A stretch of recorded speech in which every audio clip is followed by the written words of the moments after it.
So, I was just in like a noodle shop. Full house. I think that's how you say it. It's like PHO space HO or HAO. So that's how I pronounce it. But in a booth, got people to the back of me. Hear this young lady talking. Sounds fairly educated, but you could almost tell that it's only book smarts, and that what she's saying could probably be disputed by somebody that has facts or has number statistics, and actually not only statistics, but that goes beyond the shallow layer of just stating, hey, this number, that number, so on and so forth. It's probably somebody that can go a couple layers deeper than that and read it differently, and then see how that connects and affects other groups of people. And she was talking about gun control and everything like that. And one of the persons that was sitting with her asked her simply, because she was talking about like a Bill of Rights and, you know, changing certain Bill of Rights. I think it was like the student Bill of Rights or something like that. So it was on a lower level for like a educational institution. And then she started talking to higher level stuff as well. I don't know how old this girl was, but she sounded like she was coming out of her teens, probably in her 20s, early 20s. And I just heard it, and I was just like, you know, she was talking about gun control. She was talking about what's it called, not equality, but it was along those, you know, along that vein of the usual thinking that people have when talking about these subjects. And I'm sorry, that was probably a shitty way to explain it. I apologize. So let me just go back to what she was saying and not my feelings. So when she was talking about this, I could hear her talking. She was talking about gun control, and she was saying things like, well, if we could look in the past of these kids and they were expelled and they have a history of violence, they shouldn't even have guns whatsoever. Like, if you can't stay in school and not have a history of violence in school, or, you know, stay in school without being expelled, suspended, having write-ups, so on and so forth, then you shouldn't even be able to own a gun. And in my head, I'm like, what the absolute fuck? For you to say something like that, that means a person has to be perfect all throughout their life. And I guess I'm being a bit hypocritical when I'm saying this. Because I did not agree with that. And then I had to look internally and look at some of the arguments that I've made in the past. And I've somewhat expected something like this. You know, the person have to be perfect, or a person have to be this way for them to even be something that, or be a person that could be an upstanding brother or sister, you know, things like that. So this is why, another reason why I'm a bit of a fence sitter on some of these subjects, because in some cases I could agree with this way of thinking, and that's really my passion or feelings towards that subject matter. And then in other ways, when I'm listening to somebody like this, who's possibly going to become one of our thought leaders, she sounds like she talks fairly well. She can probably influence policy if she keeps going along the path that she's taking.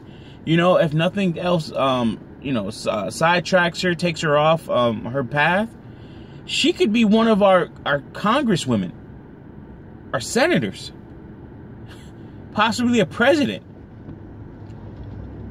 And to hear this from a person that could possibly be that, and you're telling me you're going to have these laws where you're going to have gun laws or gun legislation that literally goes back to your school record, and looks at, hey, listen, you TP'd a house, or you pulled a prank on a teacher, you know, like, you shouldn't have a gun. It's like, what?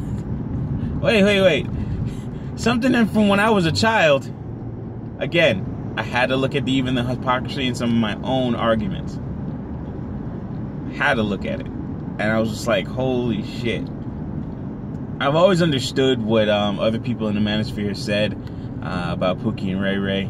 And I've never had a problem with Pookie and Ray Ray in a sense that they were that and now they're better. I've had a problem with the Pookie and Ray Ray, because I would not consider them Pookie and Ray Ray if they got better.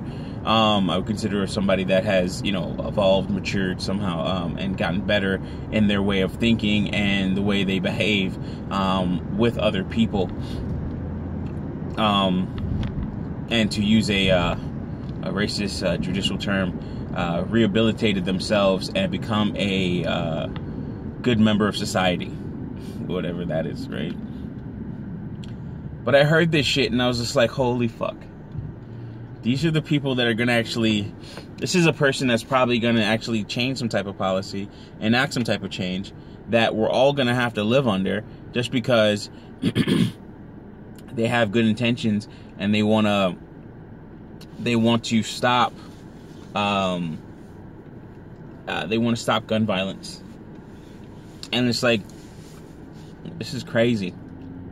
I understand it, but what does it lead to? What does it become later on? How does it look? What are the optics of it? You know, it looks good, it looks sugary and sweet, but who's behind it? What type of ways can this be perverted?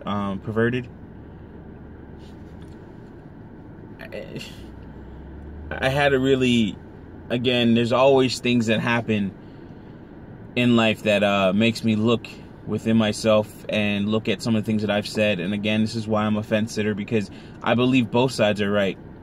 I believe both sides have good points. I believe both sides have truths that they're telling, because not only, it may not be the factual, it may not be the statistic truth, numbers, but it's the truth in their eyes as they saw it, as they perceived it. And again, that is very subjective and very dangerous. So when I look at something that she's saying, what she's saying and doing is very subjective and very dangerous. It could cause problems if you start enacting policies that actually take this stance, not even take this stance, but that result or branch out or are the result of this stance. And I think that's dangerous, and I think I have to even look at myself, and I think other people really should start looking at both sides of the field and not just say, hey, listen, guns are bad. And it's like, well, you know, guns are bad now because we live in a society, we live in a first world country, first off. We live in a first world country.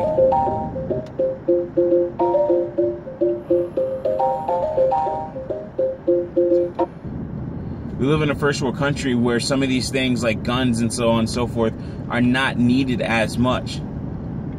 And I think it's something that we need to look at and understand how our environment affects our behavior. And I think, you know, with experience and in time, even this young lady, either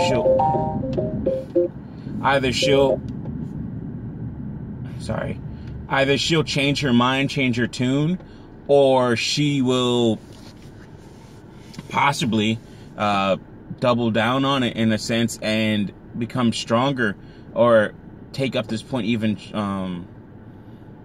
with more passion, you know, more vigor.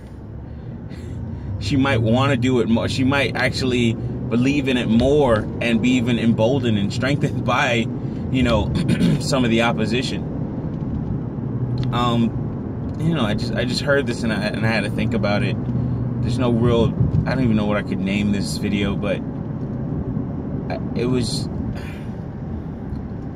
really, you do have to understand and look at some of the things that people are saying, understand and look at how these policies can and will affect you.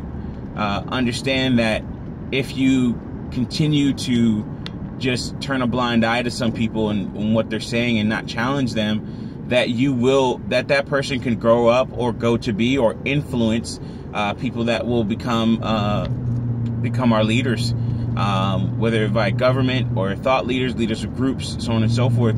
And you have to, in a sense, check them. Now, I didn't want to jump in this girl's conversation. I didn't feel that it was necessary to do so. You know, for somebody to talk about, Bill of Rights, and then when she was asked, she was like, well, what would a perfect Bill of Rights look like? She said, well, that's a very good question, which is an intellectual first off. And then she went on to say one or two things. I was interrupted a little bit, so I didn't hear what she said exactly. But usually people don't think this through they don't think all of this through. And even when you have something quote unquote perfect, perfection is subjective. Somebody would say the show Friends is perfect. And another person would say, no, that show had so many different flaws. It had poor comedy writing. It had poor lighting. It had poor set design. It was flawed in so many ways in terms of the substance, the timing, some of the stances that they took politically through the show. Things like that. People would look at it and be like, hey, listen, this doesn't even make sense. So, perfection is subjective.